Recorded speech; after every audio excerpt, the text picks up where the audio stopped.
आज की कहानी सच्चाई की ताकत। प्राचीन समय की बात है। एक छोटे से गांव में अर्जुन नाम का एक लड़का रहता था।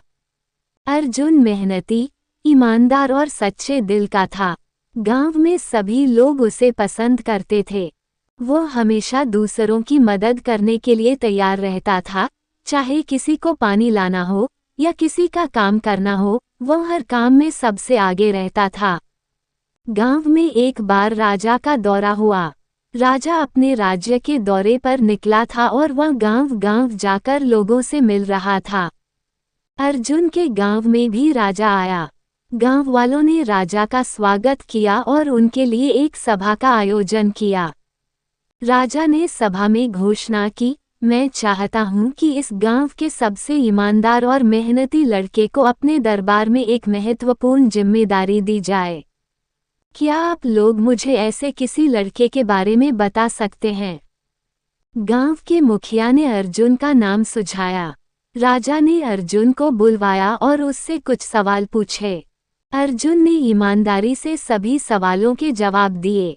राजा उसकी सच्चाई और मेहनत से प्रभावित हुआ। लेकिन राजा ने एक आखिरी परीक्षा की योजना बनाई। राजा ने अर्जुन को एक बीज दिया और कहा, इस बीज को बोकर इसका पौधा उगाओ।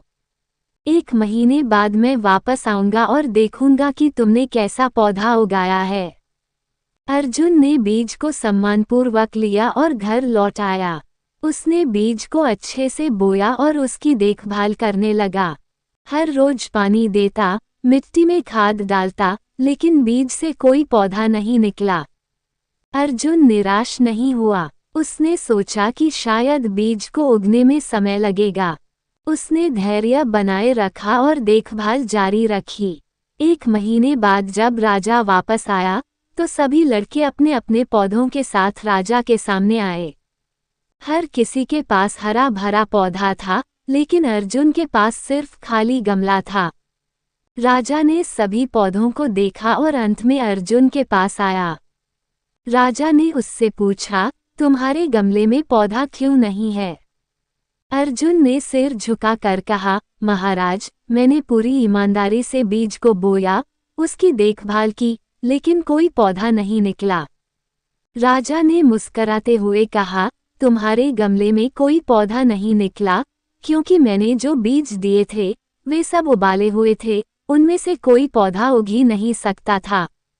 लेकिन बाकी लड़कों ने शायद नए बीज बो दिए होंगे। तुमने ईमानदारी और सच्चाई दिखाई और इसी कारण तुम इस परीक्षा में उत्तीर्ण हुए हो। राजा ने अर्जुन को अपने दरबार में महत्वपूर्ण जिम्मेदारी दी। अर्जुन ने अपनी सच्चाई, मेहनत और ईमानदारी से राजा की सेवा की और राज्य में सभी का आदर पाया। उसकी कहानी पूरे राज्य में एक प्रेरणा बन गई कि सच्चाई की हमेशा जीत होती है। इस कहानी से हमें ये शिक्षा मिलती है कि सच्चाई और ईमानदारी की ताकत सबसे बड़ी होती है। चाहे परिस्थिति कैसी भी हो, हमें सच्चाई का मार्ग नहीं छोड़ना चाहिए। अर्जुन की तरह हमें भी सच्चे दिल से अपने कर्तव्यों का पालन करना चाहिए, क्योंकि अंत में सच्चाई की ही जीत होती है। अर्जुन की कहानी हमें ये भी सिखाती है कि सच्चाई के रास्ते पर चलना कठिन हो सकता है, लेकिन यही रास्ता हमें सफलता और सम्मान की ऊंचाइयों तक ले जाता है। हमें जीवन में आने वाली कठिनाइयों से घबराना नहीं चाहिए, बल्कि धैर्य और सच्चाई के साथ उनका सामना करना चाहिए। यही जीवन का असली अर्थ और उद्देश्य है।